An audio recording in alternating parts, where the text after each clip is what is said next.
everybody, how you doing? It's Justine from for the Scrappery. I am I know, funny about that, seeing this is a video for them.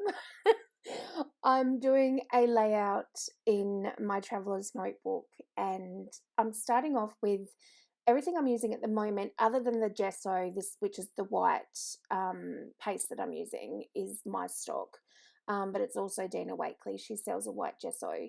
But the stencil there and the Dina Wakely pink acrylic paint that I was using, you get in our colour kit, and I'm using that to start because I wanted to put I wanted to use that stencil, and all I thought when I saw those roses was dimension texture to the page. It would just look gorgeous, and that's pretty much how easy it is. You just mix it up a little bit, and I mean, be fairly careful. You can't put it on too thick. That's probably the key. And it just gives your page a totally different look, and it just lifts it up as well, and adds that dimension that makes your pages just look that little bit more interesting.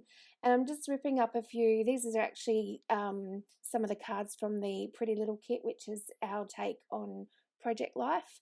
And they're really great for the Traveler's Notebook because they're a good size and they're easy to sort of cut down and punch out like I'm doing now. That's actually a Martha Stewart punch that I had in my drawer. I'd forgotten about it, was hiding. And look at that stamp set. Look at that little bit. I love birds. I'm obsessed with all animals, but I actually just think birds are really cute.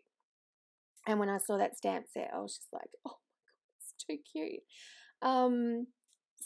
But I thought it'd be a bit weird using a bird on a cat layout, even though, oh gosh, I was just about to go off on the weirdest cat bird tangent, seriously. But I stopped myself. And so I just used a little wreath. I just thought it was really, really pretty, and I wanted to do something really contrasty. Yep, I'm going with that word. Against all the sort of lighter, prettier colours. Now, what I'm doing here is you get it in the Pretty Little Kit, you get a chipboard set. This is all from Cocoa Vanilla. Oh, Cocoa Vanilla stuff, seriously, so beautiful. So the chipboard, if you use them as they are, they can be quite thick and bulky in a traveler's notebook.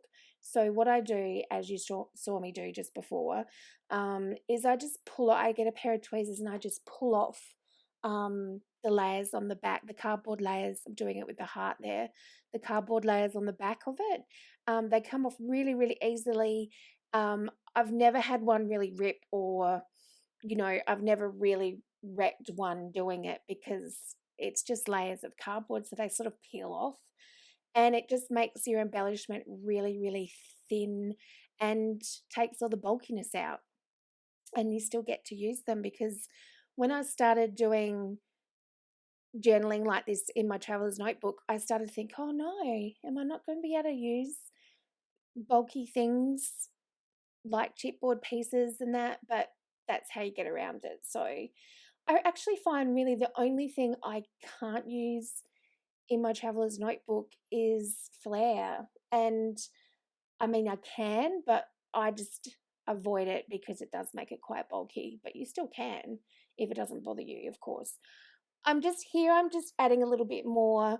I felt like the roses that I'd done had just sort of abruptly ended, and it didn't really taper off. Just a personal thing to the eye.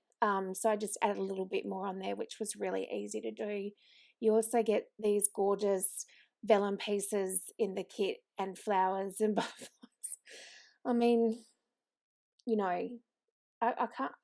I really honestly think sometimes Cocoa Vanilla's in my head, totally just going, okay, let's do this, or what I wish I could come up with. But yeah, I just had so much fun playing around, and that's all it is. It's just putting things here and there and seeing how you like it. And then I just added some journaling at the end, and that's it. I hope you enjoyed it all. If you've got any questions, please do not hesitate to ask down in the comments, and I will catch you all for the next one. Enjoy. Take care. Stay safe. Bye.